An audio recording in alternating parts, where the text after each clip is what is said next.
झारखंड की राजनीतिक परिस्थितियां तेजी से बदल रही हैं। मुख्यमंत्री हेमंत सोरेन को ईडी ने समन भेजकर पूछताछ के लिए बुलाया और मुख्यमंत्री फिलहाल ईडी कार्यालय पहुंच भी गए हैं। बता दें कि ईडी कार्यालय के पास 3 लेयर की सुरक्षा है। वहीं इनू चौक से ईडी ऑफिस तक धारा 144 भी लागू है। ईडी कार्यालय पहुंचने से पहले मुख्यमंत्री ने प्रेस कॉन्फ्रेंस कर अपनी बातें रखी। वहीं यूपीए विधायकों ने हर फैसले के लिए मुख्यमंत्री सोरेन को अधिकृत कर दिया है।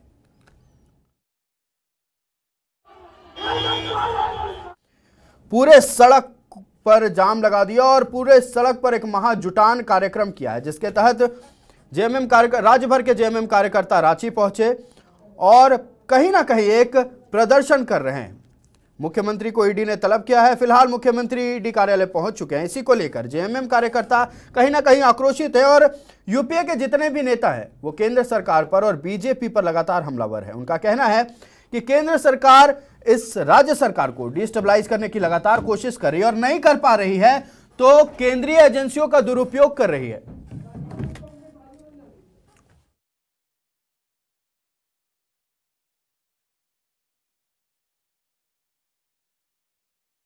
हमारे साथ फोन लाइन पर जुड़ चुके हैं राजीव रंजन, जो कि कांग्रेस प्रवक्ता है। बहुत बहुत स्वागत है राजीव रंजन जी आपका लाइव 7 में। जी धन्यवाद जी। पहली बार ऐसा हुआ है कि किसी मुख्यमंत्री को ईडी ने तलब किया है और इसको लेकर आप क्या कुछ कहेंगे? देखिए, अब इस देश में पहली बार होने जैसा कुछ रह नहीं गया है। आप देखें कि जिस प्रकार से आज बिहार में भी कार्रवाई हो रही है एक मंत्री के यहाँ, या देश के अन्य राज्यों में इस प्रकार से प्रतिपक्ष के नेताओं की छवि को धूमिल करने के लिए और खास करके गैर भाजपा शासित प्रदेशों में चुनी हुई सरकारों को अपदस्थ करने के लिए इस प्रकार की कार्रवाई की जा रही है। जी, लगातार यूपीए के विधायक ये कहते आए हैं कि केंद्र सरकार जो है और बीजेपी है, केंद्रीय एजेंसियों का दुरुपयोग कर रही है और जब सरकार को डिस्टेबलाइज नहीं कर पाई तो उन्होंने केंद्रीय एजेंसियों का साथ लिया है। इसको लेकर क्या कहेंगे? निश्चित रूप से आप देखें कि जब चुनावी राजनीति में ये लोग खारिज हो चुके हैं, खास करके मैं झारखंड के संदर्भ में कहूँ कि बार बार प्रयास करने के बावजूद जितने भी विधानसभा के चुनाव हुए, उसके बाद जितने उपचुनाव हुए, जनता ने इनको खारिज कर दिया और उसके बाद ये लोग पिछले दरवाजे से लोकतंत्र पर कब्जा करना चाहते हैं। यही कारण है कि इस प्रकार की कार्रवाई हो रही है।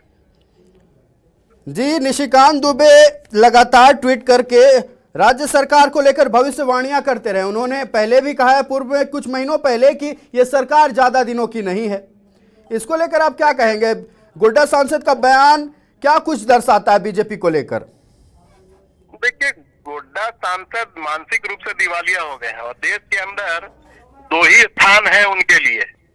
मैं बड़ी विनम्रता से कह रहा हूं कि जिस प्रकार से भाषाई मर्यादाओं को भी वो तोड़ रहे हैं, कम से कम एक संवैधानिक पद पर बैठे हुए व्यक्ति के द्वारा इस प्रकार की ओछी राजनीति और ओछी भाषा का प्रयोग करना, तो मैं तो बार बार कहता हूँ, पूरी ताकत के साथ कहता हूँ कि ऐसे व्यक्ति को या तो आगरा में भर्ती करवाना चाहिए, वो रांची चले आए, देवघर से वो भाग जा रहे हैं ना जी, हम लोग कांके में भी उनके लिए व्यवस्था करवाएंगे।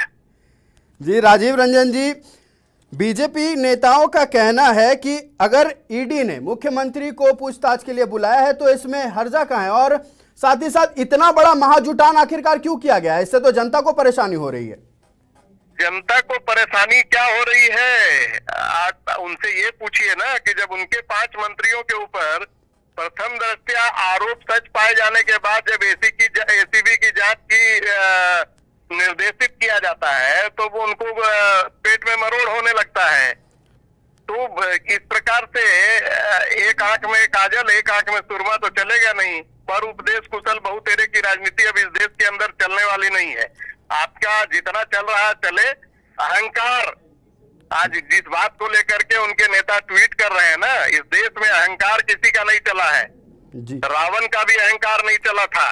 तो भारतीय जनता पार्टी हो या उनके कोई नेता हो, उनका भी अहंकार चलने वाला नहीं है। ये लोकतंत्र है, लोकतंत्र संविधान से चलता है। जी, आपने बीजेपी पर सवाल उठाया तो कल की बात हम आपको बता दें कि गांडे के पूर्व विधायक जेपी वर्मा ने बीजेपी का दामन छोड़ के जेएमएम का दामन थाम लिया है। तो कहीं ना कहीं बीजेपी कमजोर होती नजर आ रही है इस राज्य में। देखिए, निश्चित रूप से मैंने पहले ही कहा कि लगातार इस सरकार की बढ़ती लोकप्रियता के कारण आप एक एक करके जितने भी निर्णय लिए जा रहे हैं, चाहे वो जनता के हक में हो और पहचान का मामला हो, स्थानीयता की पहचान का मामला हो, कर्मचारियों के हित में ओल्ड पेंशन स्कीम लागू करना हो, पुलिस कर्मियों का मामला हो, नौजवानों के नौकरी के लिए जो विसंगतियां थी, जिस प्रकार से नियमावली में, नियुक्ति नियमावली में भी जो विसंगतियां थी उसको दूर करके रोजगार का मार्ग भी प्रशस्त किया गया। ऐसे में लोकप्रियता से घबराकर ये लोग इस प्रकार की बात कर रहे हैं। अब तो इन लोगों ने संवैधानिक संस्था जैसे राजभवन हो, राष्ट्रपति भवन हो, ऐसे लोगों को भी अपनी कुत्सित राजनीति के लिए उपयोग में लाना शुरू कर दिया है।